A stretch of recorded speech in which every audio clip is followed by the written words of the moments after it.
आज कार्तिक मास का दूसरा दिन यानी कि 22 अक्टूबर शुक्रवार है और आज सूर्योदय का समय रहेगा सुबह 6:30।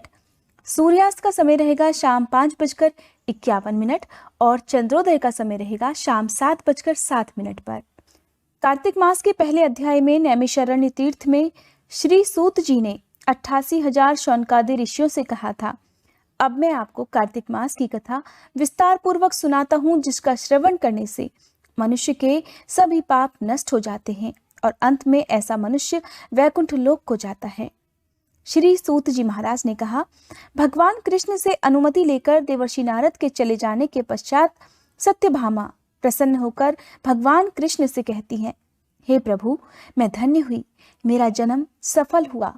मुझ जैसी त्रैलोक्य सुंदरी के जन्मदाता भी धन्य हैं, जो आपकी 16,000 स्त्रियों के बीच में आपकी परम प्यारी पत्नी बनी। मैंने आपके साथ नारद जी को वह कल्प वृक्ष आदि पुरुष विधि पूर्वक दान में दिया, परंतु वही कल्प वृक्ष मेरे घर लहराया करता है। ये बात मृत्युलोक में किसी स्त्री को ज्ञात नहीं है।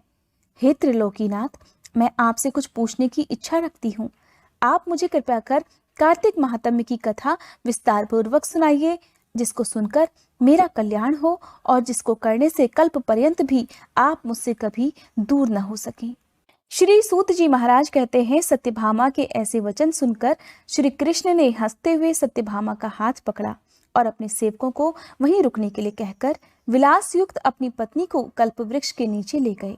फिर हंसकर कहने लगे, हे प्रिय, 16,000 रानियों में तुम मुझे प्राणों के समान प्यारी हो। तुम्हारे लिए मैंने इंद्र आदि देवताओं से विरोध किया था। हे कांते, जो बात तुमने मुझसे पूछी है उसे सुनो। यह वार्तालाप भगवान कृष्ण और उनकी पत्नी सत्यभामा के बीच का है। भगवान कृष्ण कहते हैं, एक दिन मैंने तुम्हारी इच्छा पूर्ति के लिए गरुड़ पर सवार होकर इंद्रलोक जाकर कल्प वृक्ष मांगा। इंद्र द्वारा मना किए जाने पर इंद्र और गरुड़ में घोर संग्राम हुआ और गौलोक में भी गरुड़ जी गौओं से युद्ध करने लगे। गरुड़ की चोंच की चोट से उनके कान और पूंछ कटकर गिरने लगे, जिससे 3 वस्तुएं उत्पन्न हुई। कान से तंबाकू, पूंछ से गोभी और रक्त से मेहंदी बनी। तब गौओं ने भी क्रोधित होकर गरुड़ पर वार किया, जिससे उनके 3 पंख टूटकर गिर गए। पहले पंख से नीलकंठ, दूसरे से मोर और तीसरे से चकवा चकवी उत्पन्न हुई। हे प्रिय, इन तीनों का दर्शन करने मात्र से ही शुभ फल की प्राप्ति हो जाती है।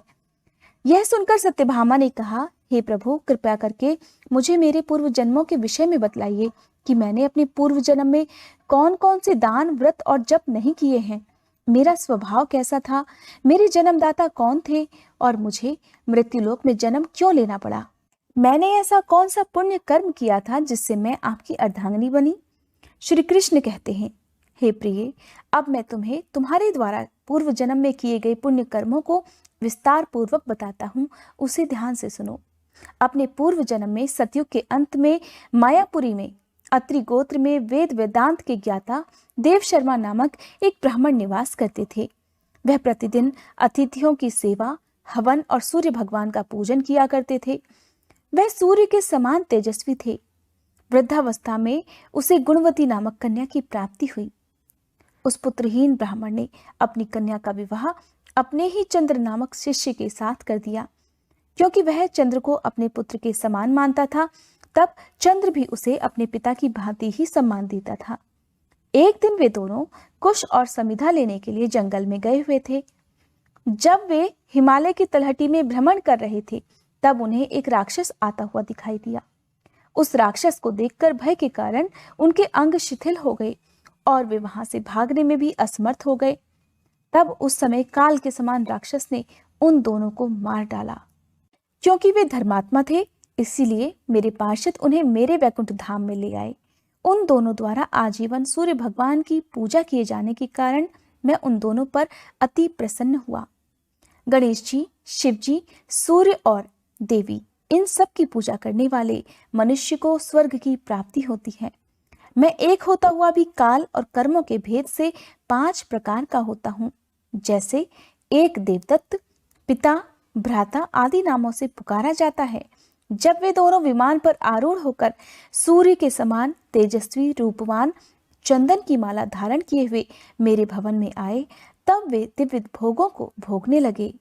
भगवान कृष्ण आगे कहते हैं, हे प्रिय, जब गुणवती को राक्षस द्वारा अपने पति और पिता के मारे जाने का समाचार मिला, तब वह विलाप करने लगी। हे नाथ, हे पिता, मुझको त्याग कर तुम कहाँ चले गए? मैं अकेली स्त्री तुम्हारे बिना अब क्या करूंगी? अब मेरे भोजन, वस्त्र आदि की व्यवस्था कौन करेगा? घर में प्रेम पूर्वक मेरा पालन पोषण कौन करेगा? मैं कुछ भी नहीं कर सकती।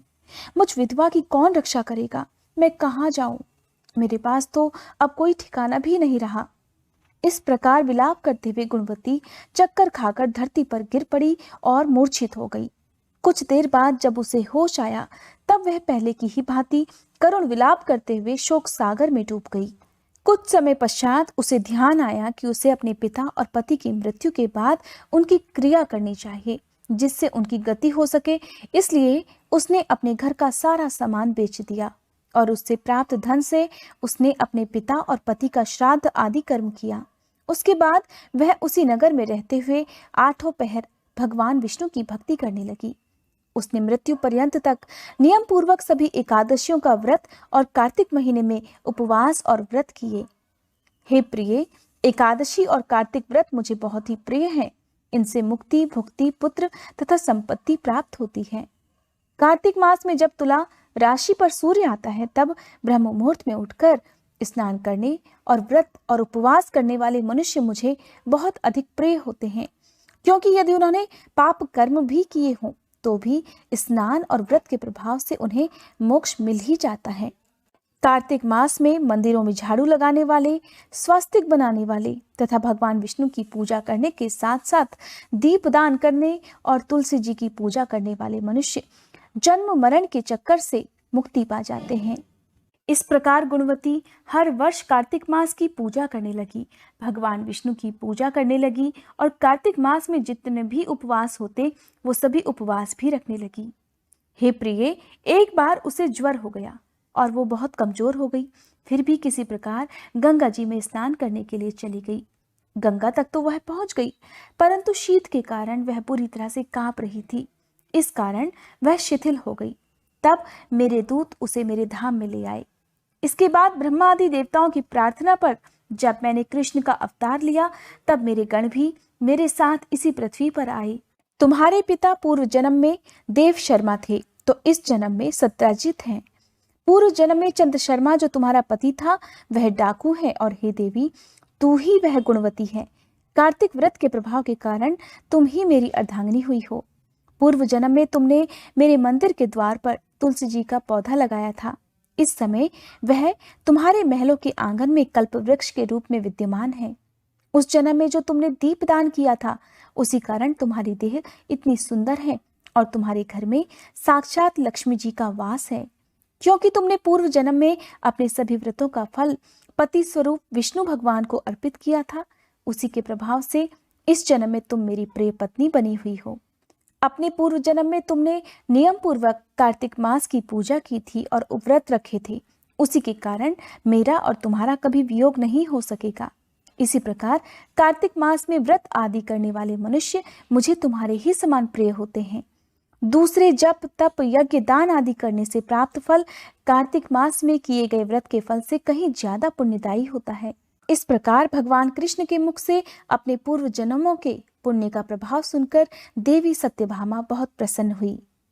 कार्तिक मास का दूसरा अध्याय समाप्त। उम्मीद करती हूँ आज की ये वीडियो आपको पसंद आई होगी। अगर वीडियो अच्छी लगी हो तो वीडियो को लाइक करके कमेंट बॉक्स में विष्णु भगवान की जय और कार्तिक देवता की जय लिखने